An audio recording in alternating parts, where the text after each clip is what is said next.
किसी ने बड़े कमाल की बात कही है कि आवाज ऊंची हो तो कुछ लोग सुनते हैं, लेकिन अगर बात ऊंची हो तो बहुत सारे लोग सुनते हैं। हाय गाइस, मैं हूं आरजे कार्तिक। एक छोटी सी कहानी। ये कहानी एक लड़के की। 24 साल का लड़का जो सेठ के यहाँ पर नौकरी करता था। उसके माँ बाप इस दुनिया में नहीं थे। जिंदगी बड़ी परेशानी में चल रही थी। वो जाता था, रोजाना पैसे कमा करके घर आता था, खाना बनाता था, खाता था, सो जाता था। एक दिन उसने देखा कि उसने 4 चपाती और सब्जी बनाई। हाथ मुंह धोकर के वापस आया, तब तक 3 बची। दूसरे दिन भी यही हुआ। तीसरे दिन उसने ध्यान रखा और चूहे को पकड़ लिया। एक चूहा मोटा सा चपाती लेके जा रहा था। चूहे को पकड़ा तो चूहे ने कहा कि भैया मेरी किस्मत का क्यों खा रहे हो, मेरी चपाती तो मुझे ले जाने दो। तो लड़के ने कहा बेटा मेरे पास में ज्यादा पैसा नहीं, सिर्फ 4 मैंने बनाई है चपाती, उसमें से एक तुम ले जा रहे हो, मैं क्या करूंगा, मेरी जिंदगी ने मुझे बेहाल कर रखा है। तो चूहे ने कहा कि तुम्हारे सारे सवालों के जवाब तुम्हें एक इंसान दे सकता है। लड़के ने पूछा कि कौन है? तो चूहे ने कहा कि गौतम बुद्ध हैं, उनके आश्रम में जाओ, उनसे अपनी जिंदगी के बारे में पूछो, वो तुम्हें रास्ता बताएंगे कि करना क्या है। लड़के ने कहा बहुत बढ़िया बात है। चूहे की बात मान ली। गौतम बुद्ध से मिलने के लिए चल पड़ा। सेठ से छुट्टी ले ली 5-6 दिन की। रास्ता लंबा था, रात हो गई। इस लड़के को कुछ दिखाई नहीं दे रहा था। थोड़ी दूर पर एक हवेली दिखाई दी, वहां गया, जाकर के शरण मांगी। हवेली की मालकिन ने पूछा कि बेटा कहाँ जा रहे हो? तो लड़के ने कहा कि गौतम बुद्ध के आश्रम जा रहा हूं, उनसे मिलने के लिए। तो मालकिन ने कहा कि बहुत बढ़िया जगह जा रहे हो, गौतम बुद्ध से हमारे एक सवाल का जवाब लेकर के आना, अगर वो सवाल का जवाब दे दें। तो लड़के ने कहा जरूर, आपका सवाल पूछूंगा, बताइए।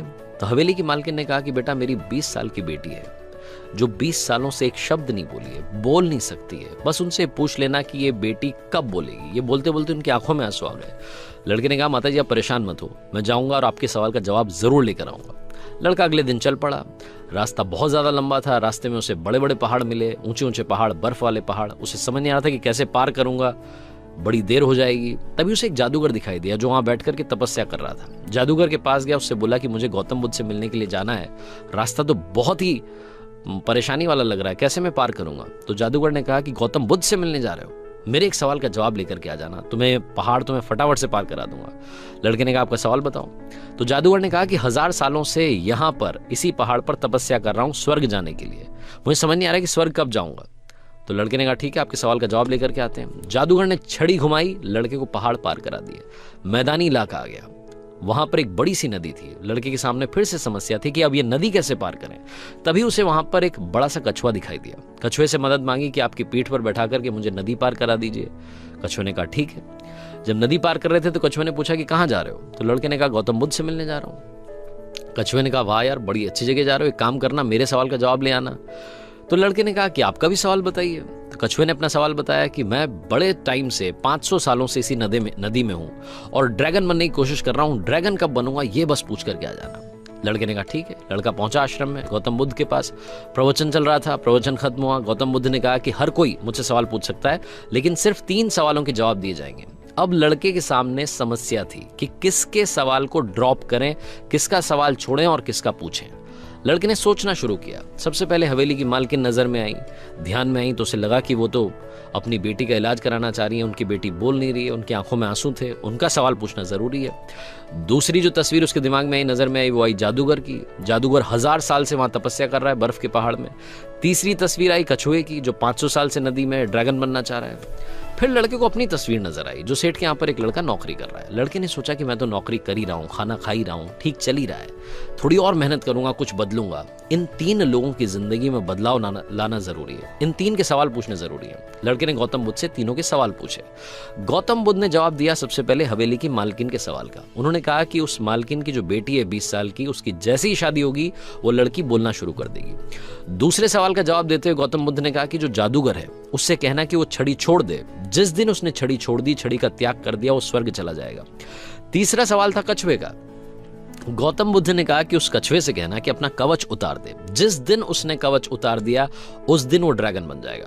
लड़के ने नमस्कार किया, प्रणाम किया, चल पड़ा वापस। रास्ते में कछुआ मिला। कछुए से कहा कि भैया कवच उतार दो। गौतम बुद्ध ने कहा तुम ड्रैगन बन जाओगे।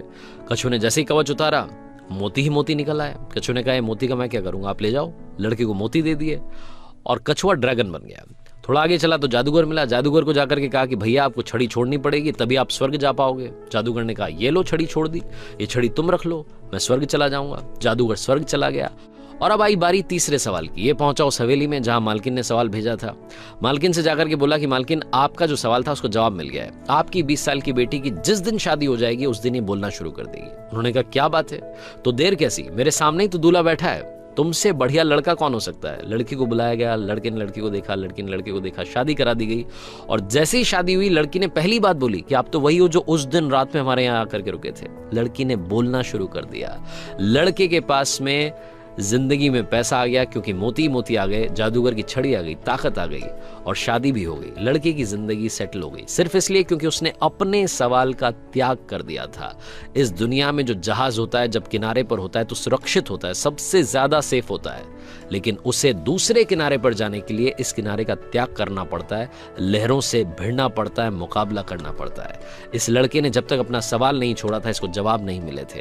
ये छोटी सी कहानी लाइफ में बहुत बड़ी बात सिखाती है। अगर आप कुछ कमाल करना चाहते हैं तो त्याग कीजिए उन बुरी आदतों का, आलस्य का।